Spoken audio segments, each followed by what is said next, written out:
인텔에서 출시된 펜티엄 프로는 시대를 너무 앞서간 CPU였습니다. 문제는 인텔이 이 순간부터 일반 사용자가 무엇을 원하는지 조금 다르게 이해하기 시작했다는 점이에요.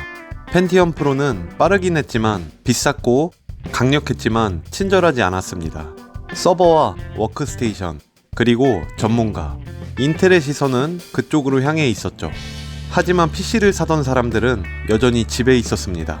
게임을 하고 문서를 쓰고 업그레이드를 고민하던 수많은 일반 사용자들 말이죠. 이 시점에 인텔은 명확했습니다. 우리는 더 높은 곳으로 간다. 펜티엄은 비싸지고 펜티엄 프로는 멀어졌고 다음 세대는 아직 오지 않았죠. CPU 시장에 이상한 정적이 흐르기 시작합니다. 신제품은 출시되고 있었지만 이상하게 사람들은 설레지 않기 시작했죠. 그리고 이 공백은 의도한 것이 아니었습니다. 인텔은 멈춘 적이 없었고 기술도 계속 진보하고 있었는데도 말이죠. 하지만 사용자의 체감과 시장의 리듬은 잠시 어긋나기 시작합니다. 이건 실패도 아니고 붕괴도 아닙니다. 단지 잠깐의 틈이었습니다. 시장에서 이런 틈은 누군가에게는 기회였습니다. 지금까지는 항상 인텔이 지구 최신 PC의 핵심 비밀을 찾아라. 핵심 비밀은 바로 프로세서. 펜티엄 4. 강력한 PC의 두뇌 인텔 펜티엄 4 프로세서. 확실한 PC를 선택할 땐 이 로고를 확인하세요. 그 기회를 잡아왔죠. 이 시기만큼은 조금 달랐습니다. 사람들은 조금씩 다른 이름을 입에 올리기 시작합니다. 굳이 인텔일 필요가 있나? 아직은 아무도 확신하지 못했고 아무도 주인공이라고 부르지도 않았죠. 이 질문이 나오는 순간부터 CPU 전쟁은 다시 시작됩니다. 그 틈을 파고든 한 회사는 오랫동안 복제품을 만들던 회사, 늘 두 번째 이름으로 불리던 회사, 하지만 가장 현실적인 답을 들고 나타난 회사, 바로 AMD입니다. AMD는 싸우러 들어온 게 아닙니다. 단지 비어있는 자리에 앉았을 뿐이죠. 펜티엄 프로 이후 CPU 시장에서 묘한 상황이 펼쳐집니다. 인텔은 분명 앞서가고 있었고 기술적으로도 문제는 전혀 없었습니다. 다만 그 CPU들은 비싸고 과했고 업그레이드하기에도 애매했어요. 결국 집에 있는 사람을 위한 게 아니었죠. 그 당시 AMD는 혁신이 아니라 현실을 내놓았습니다. 소켓 7, 기존 메인보드 그대로 가격은 인텔보다 확실히 저렴하고 성능은 생각보다 괜찮은데? 수준이었습니다. K6, K6-2, K6-3 이름은 뭔가 자주포 같은 화포가 떠오르고 브랜드 파워도 약했지만 정확히 사람들이 있는 자리를 보고 있었습니다. 게임이 돌아가고 윈도우가 부드럽고 업그레이드가 가능한 것, 그 정도면 충분했습니다. 사람들은 최고를 원한 게 아니라 합리적인 다음 단계를 원하고 있었죠. 이 시기에 AMD는 절대적인 승자는 아니었지만 한 가지는 분명했죠. 인텔이 비운 자리를 아무 말 없이 채우고 있었다는 것을요. 광고도 조용했고 마케팅도 화려하지 않았어요. 하지만 조립 PC 시장이나 대학가, 집집마다 AMD는 서서히 늘어나고 있었습니다. 중요한 건 이 순간부터입니다. 사람들이 처음으로 이렇게 말하기 시작했기 때문입니다. 이번엔 나도 AMD로 가볼까? 이 한 문장은 CPU 시장에서 엄청나게 무서운 말이었죠. 그리고 AMD는 이 질문을 들은 순간 비로소 깨닫습니다. 우리는 따라가는 회사가 아니라 판을 뒤집을 수도 있겠구나 라고요.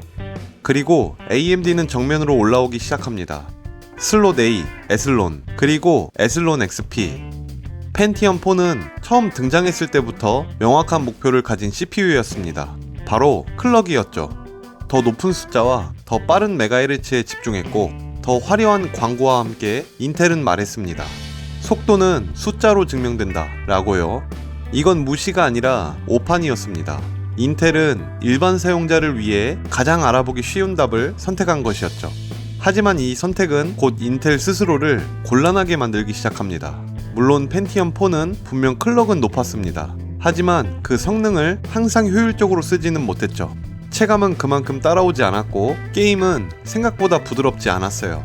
작업도 묘하게 느리고 무엇보다 게임 한 판 하면 CPU에 라면을 끓여 먹을 수 있겠다 수준으로 발열은 점점 올라갔죠. 그때 AMD에서 등장했던 CPU는 에슬론 XP입니다. 이름부터 도발적이었죠. XP, 익스페리언스. AMD는 클럭 대신 숫자를 다시 정의합니다. 실제 체감 성능 기준이라는 PR 레이팅이라는 개념이었죠. 보여지는 것보다 실제 체감 성능을 개선하겠다는 선언이었습니다. 그래서 에슬론 XP 2000 플러스는 실제 클럭이 2GHz가 아니라 1.67GHz였습니다. 숫자는 낮았지만 체감 성능은 펜티엄 4 2GHz급이라는 의미였죠. 에슬론 XP의 핵심은 단순했어요. IPC. 이 시기에는 게임과 윈도우가 아직 멀티코어도 병렬 처리도 제대로 못하던 시절이었습니다. 그래서 한 코어가 얼마나 똑똑하냐가 전부였던 시대였어요.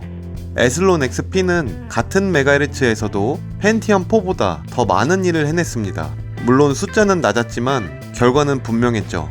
게임 로딩, 인게임 프레임 유지, 작업 중 멀티태스킹, 그리고 일상적인 반응 속도까지.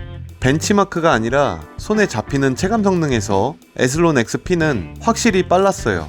그리고 결정적인 차이가 존재합니다. 발열과 전력입니다. 에슬론 XP는 과하지 않았고 현실적이었습니다. 냉각도 비교적 수월했죠. 당시 사용자들이 이렇게 말했습니다. 에슬론이 더 편하다. 중요한 건 에슬론 XP가 싸면서도 빨랐다는 사실이 아니라 인텔이 자랑하던 미래 전략을 정면에서 부정했다는 점이었습니다. 물론 AMD가 완벽했던 건 아닙니다. 당시 AMD 시스템은 다루기 쉬운 CPU는 아니었어요. 비아 칩셋 메인보드는 인텔 플랫폼에 비해 호환성이나 안정성에 문제가 종종 있었고 히트 스프레더가 없던 구조 때문에 쿨러를 잘못 장착하면 코어가 깨져버리는 일도 드물지 않게 발생했죠. 조립하는 사람 입장에서는 조금 더 신경 써야 하는 CPU였어요. 하지만 그럼에도 불구하고 사람들은 AMD를 선택합니다. 그 불편함을 감수할 만큼 체감 성능의 차이가 분명했기 때문이죠. 물론 중간에 등장한 노스우드, 이 CPU는 분명 인텔의 명작이었습니다. 발열과 전력을 어느 정도 잡았고 클럭 상승도 현실적이었죠. 실제로 이 시기만큼은 에슬론을 성능에서 압도하는 구간도 존재했습니다. 문제는 그 다음입니다. 인텔은 이 성공을 균형의 회복으로 받아들이지 못하고 클럭을 아직 더 올릴 수 있다고 생각해 한 가지 답에 너무 오래 매달리게 됩니다. 노스우드는 예외였지만 방향성 자체는 바뀌지 않았고 클럭을 더 올리기 위해 파이프라인을 길게 늘렸습니다. 인텔은 너무 멀리 와버렸습니다. 잘못된 걸 알면서도 멈출 수는 없었죠. 이미 모든 설계와 로드맵이 그 방향으로 가고 있었고 더 강력한 펜티엄 4가 출시하게 됩니다. 더 높은 클럭, 더 많은 전력, 그리고 더 많은 열을요. 그리고 그 선택의 끝에서 등장한 것이 현실이다.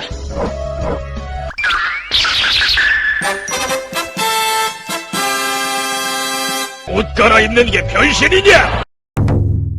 프레스컷이었죠.